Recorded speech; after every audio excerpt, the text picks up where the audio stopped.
Shalom Jemaat Keluarga Allah Blessing, kita berjumpa di ibadah raya pada hari ini. Sebelum kita memulai ibadah, kita akan melihat ada satu pertanyaan bagi kita semua, yaitu apakah kesaksian hidup saya bisa membawa orang pada Kristus? Sekali lagi, apakah kesaksian hidup saya bisa membawa orang kepada Kristus? Kesaksian hidup kita memiliki kuasa untuk membawa orang lain kepada Kristus.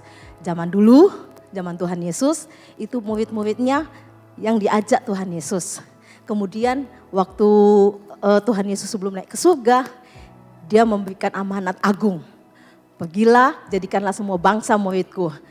Bagaimana mereka bisa menjadikan semua bangsa murid? Dengan kesaksian. Nah, pada zaman sekarang kita semua umat Tuhan, kita diwajibkan. Kita berkewajiban untuk menjadi kesaksian bagi banyak orang. Rasul Paulus berkata bahwa hidup kita adalah surat yang terbuka. Itu namanya kesaksian hidup. Jadi pada hari ini kita akan sama-sama melihat bagaimana cara kita membagi kesaksian hidup kita. Yang pertama, kita harus membagikan pengalaman pribadi.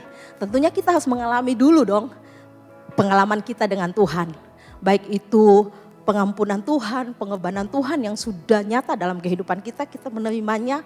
Kemudian kita mengalami bahwa hidup kita yang penuh dengan dosa ini Tuhan sudah ampuni, Tuhan sudah tebus di atas kayu salib. Dan kita bisa saksikan kepada banyak orang.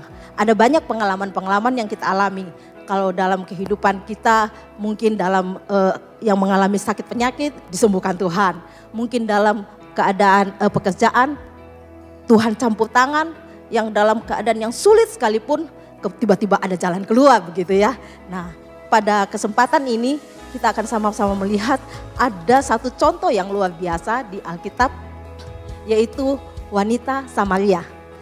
Kita lihat di dalam Yohanes 4 ayat 39, demikian firman Tuhan. Dan banyak orang Samaria dari kota itu telah menjadi percaya kepadanya karena perkataan perempuan itu yang bersaksi. Ia mengatakan kepadaku segala sesuatu yang telah kuperbuat. Perempuan Samaria ini berjumpa dengan Tuhan Yesus. Kita tahu bersama, bisa kita cek di dalam Yohanes pasal 4 bagaimana Tuhan Yesus bercakap-cakap dengan perempuan Samaria ini dan akhirnya dia mengungkapkan keberadaan perempuan Samaria ini seperti apa dan akhirnya perempuan Samaria ini mengalami Tuhan Yesus. Nah, perjumpaan kita semua masing-masing berbeda.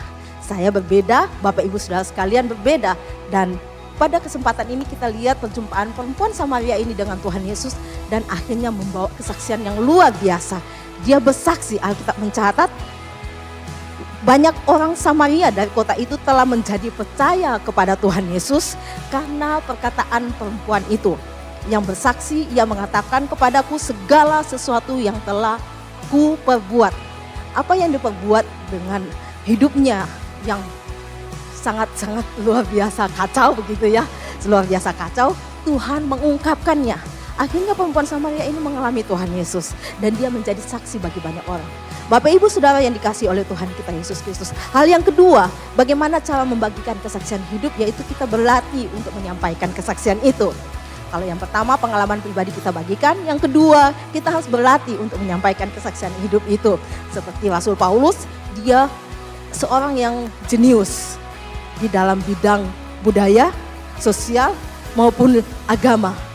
Dia seorang yang luar biasa jago gitu ya kalau istilah kita sekarang. Tetapi dia punya persiapan yang luar biasa.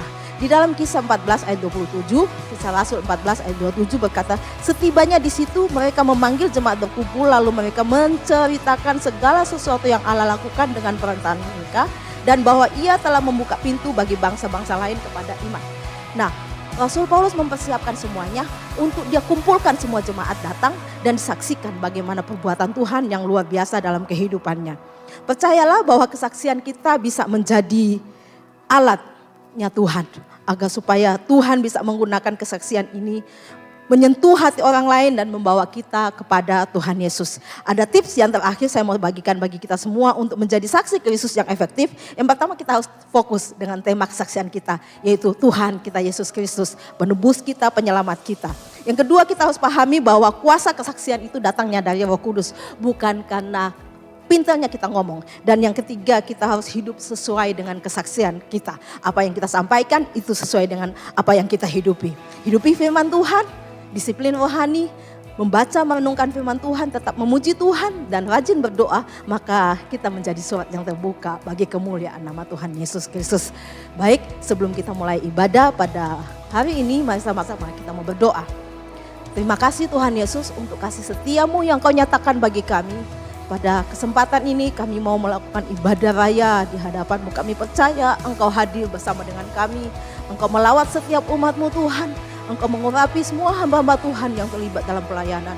Kasih karunia melimpah dalam kehidupan kami semua saat kami mulai ibadah ini. Haleluya. Amin.